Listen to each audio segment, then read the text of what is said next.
Hello नमस्ते everyone, welcome back again my YouTube channel board solution. आज हामीले हिटको अर्को टाइपको क्वेसनहरू पढ्न जान्छौँ, सल्भ गर्न जान्छौँ। अगाडिको भिडियोमा हामीले principal of calorimetry based question सघायौँ। आज हामी ठ्याक्कै नेक्स्ट अर्को प्रब्लम, अर्को फर्मुला बेस्ड क्वेसनहरू हामी गर्छौँ। So without wasting time let start our topic. आजको हाम्रो क्वेसन यो रहेको छ। यो question Q equal to SMDT based question छ, जुन चाहिँ मैले अगाडिको भिडियोहरूमा पढाइदिएको छु। क्यु इजिकल टु एसएमडिटी यो फर्मुला बेस्ड यो क्वेसन रहेको छ। अलि लजिकल छ, माथि बुझ्दा केही फरक बुझिहाल्यो भने धेरै इजी क्वेसन छ। हेर्नु, यो फर्मुला बेस्ड क्वेसन हो। क्वेसन के भनेको छ भने what amount of the heat energy should be supply to increase 15 degree temperature of the 5 kg silver having specific heat capacity 243 joule per kg degree centigrade। First question यति पो रहेछ हाम्रो। एउटा क्वेसनमा दुईटा क्वेसन एट्याच गरिएको छ, एडिसनल क्वेसन। फर्स्ट क्वेसनले के भनेको छ भने how much hit energy required. एउटा हिट इनर्जी कति एमाउन्ट अफ सप्लाइड गर्नु पर्यो, जसमा 15 डिग्री टेम्परेचर इन्क्रिज दिएको छ, जुन चाहिँ चेन्ज इन टेम्परेचर भयो। मास भयो 5 kg, स्पेसिफिक हिट क्यापासिटी दिएको छ। यो क्वेसनसँग यो फर्मुला बेस्ड हामी फर्मुलामा क्वेसनहरू डिल गर्न जान्छ भने हामीले के कुरा चाहिन्छ? मास चाहिन्छ। यो के हो? मास। यो के हो? Specific heat capacity. Specific heat capacity यो हो चेन्ज इन टेम्परेचर।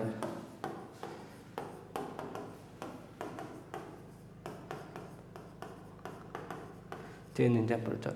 क्यू भनेको एमाउन्ट अफ हिट हो, जसमा यसको फर्मुला हो Q equal to एसएमडिटी।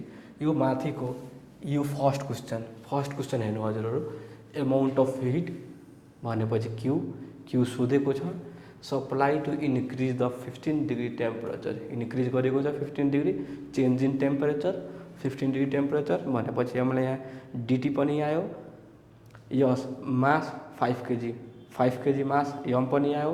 Silver having specific heat capacity 243 joule per KG degree centigrade. भनेपछि फर्स्ट क्वेसनमा हाम्रो के कुरा चाहियो? यस दिएको छ, यम दिएको छ, डिटी दिएको छ। हामी निकाल्नु के भनेछ? क्यू निकाल्नु भयो, एमाउन्ट अफ हिट निकाल्नु भनेछ। त्यति कुरा पहिला गरिहाल्ने, त्यसपछि अर्को क्वेसन गर्दै जाने, बुझ्दै जाने। ल म यसलाई मेट्छु अहिलेको लागि।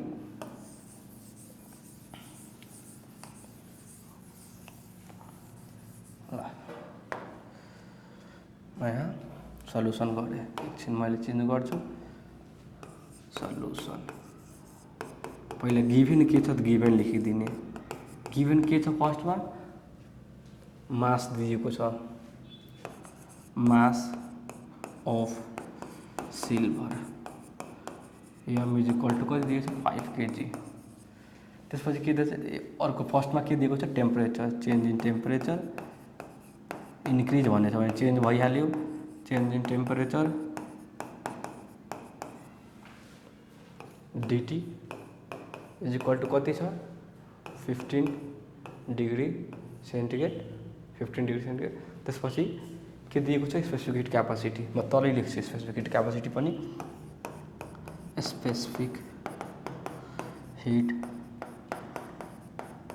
Capacity S is equal to कति दिएको छ हामीलाई? 243 joule per KG degree centigrade. अब यति कुरा आइसकेपछि मास आइसक्यो, चेन्ज इन टेम्परेचर पनि आइसक्यो, स्पेसिफिक हिट क्यापासिटी आइसक्यो भने हामीले एमाउन्ट अफ हिट इजिली निकाल्न सकिन्छ। त्यसको फर्मुला के हो? Q equal to SMDT. ठ्याक्कै त यहाँबाट अब फर्मुला हाल्ने। म ठ्याक्कै अर्कोमा जान्छु है। अर्कोमा गएँ। according to heat equation Q is equal to के हो? यस एम डिटी। जहाँ यस कति दिएको छ, क्यू त निकाल्नु छ हामीलाई। क्यू मैले जस्तो त्यस्तै राखेँ। यस कति दिएको छ? स्पेसिफिक हिट क्यापासिटी 243 243 इन्टु मास 5 kg इन्टु 15 kg यतिकै छ। मास 5 15 त्यतिकै छ। यो मल्टिप्लाई गर्छ भने हाम्रो आउँछ Q = 7550 यतिकै आउँछ 7550 जुल।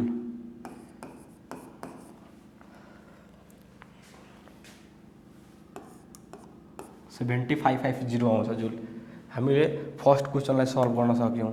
फर्स्ट क्वेसनले के भनेछ, एमाउन्ट अफ हिट निकाल्नलाई जसमा increase in temperature change in temperature दिएको छ 15 डिग्री, त्यसपछि मास दिएको छ, स्पेसिफिक क्यापासिटी दिएको छ। हामीले फर्मुलामा चाहिएको सब थोक भ्यालुहरू गिभेन छ।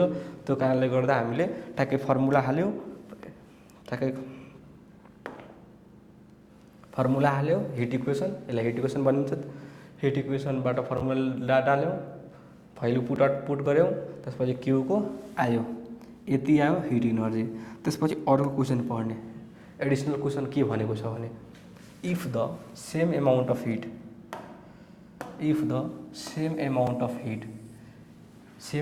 Hit is supplied in 5 kg still, 5 kg के हो मास भयो, स्पेसिफिक हिट क्यापासिटी यति 447 joule, then what is the change in temperature. अर्को क्वेसनमा पनि यो पनि फर्मुला बेस्ड क्वेसन हो। यो पनि फर्मुला Q = SMDT नै बन्छ।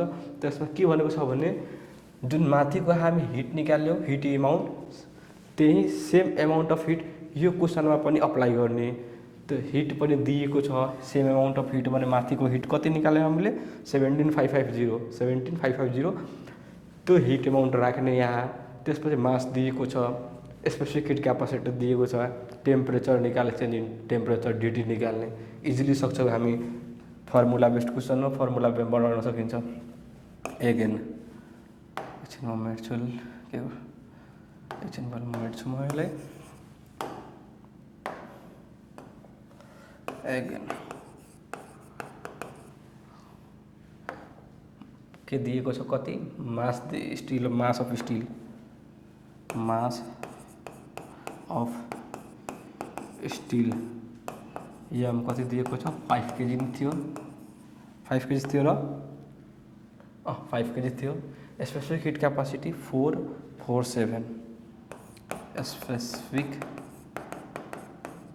Hit capacity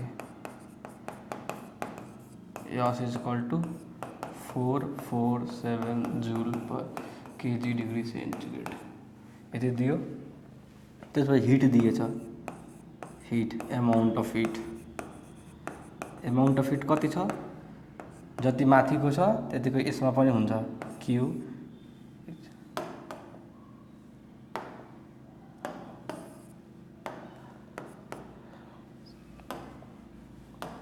= 17550 joule.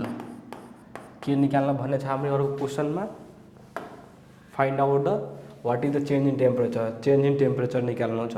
Change in temperature निकाल्नको लागि केबाट फर्मुलाबाट जाने, सेम फर्मुला जसमा Q दिएको छ 17550, यस दिएको छ 447, DT निकाल्नु छ, मास दिएको छ 5 kg। यसपछि फेरि म यहाँ गएँ, ठ्याक्कै म Q = SMDT लेख्छु। Q कति छ 17550 स्पेसिफिक हिट क्यापासिटी कति छ 447 इन्टु मास कति दिन्छ 5 kg इन्टु DT और DT = 17550 divide by 447 into 5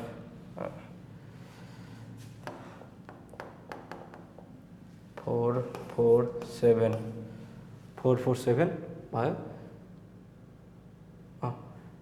447 into 5, therefore DT = 7.85 degree Celsius.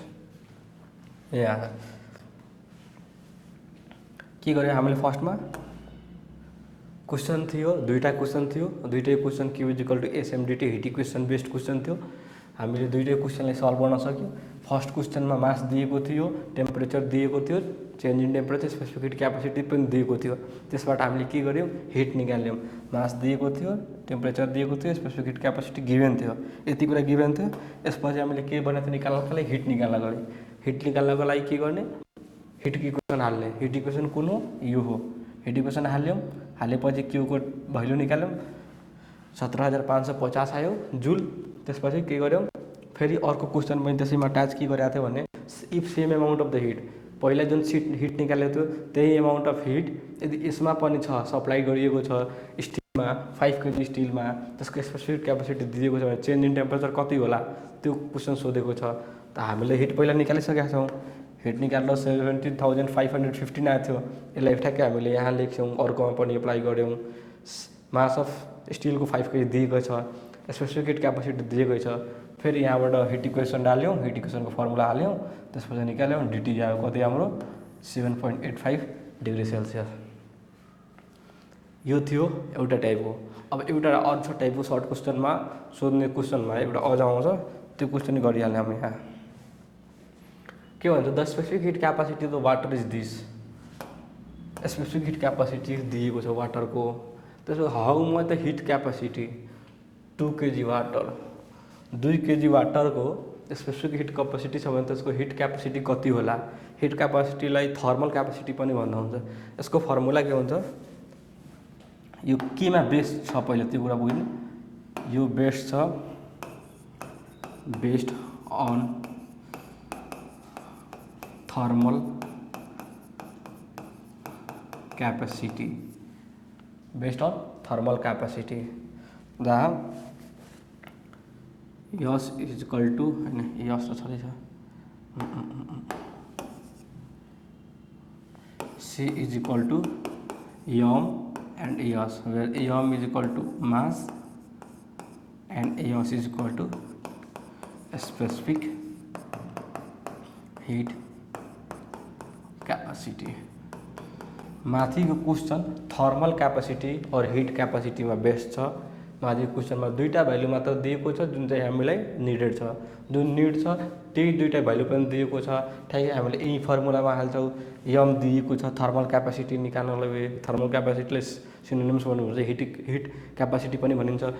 त्यसलाई हिट क्यापासिटी वा थर्मल क्यापासिटी निकाल्नलाई हामी दुईवटा कुरा के चाहियो, मास चाहियो, त्यसको स्पेसिफिक क्यापासिटी चाहियो। जुन दुईटै कुरा माथिको प्रब्लममा दिएको छ, क्वेसनमा दिएको छ। The specific heat capacity of the water, specific heat capacity आयो। त्यसपछि how much the heat capacity, कति हिट क्यापासिटी हुन्छ 2 kg वाटरमा। 2 kg वाटर मास भयो, दुइटै भयो, ठ्याक्कै हामी हाल्ने बनाउने। म यहाँबाट यहाँ म मेटिँदैन यसलाई, यहीँ लेखिदिनु, म उता बनाइदिन्छु ल। के दिएको छ,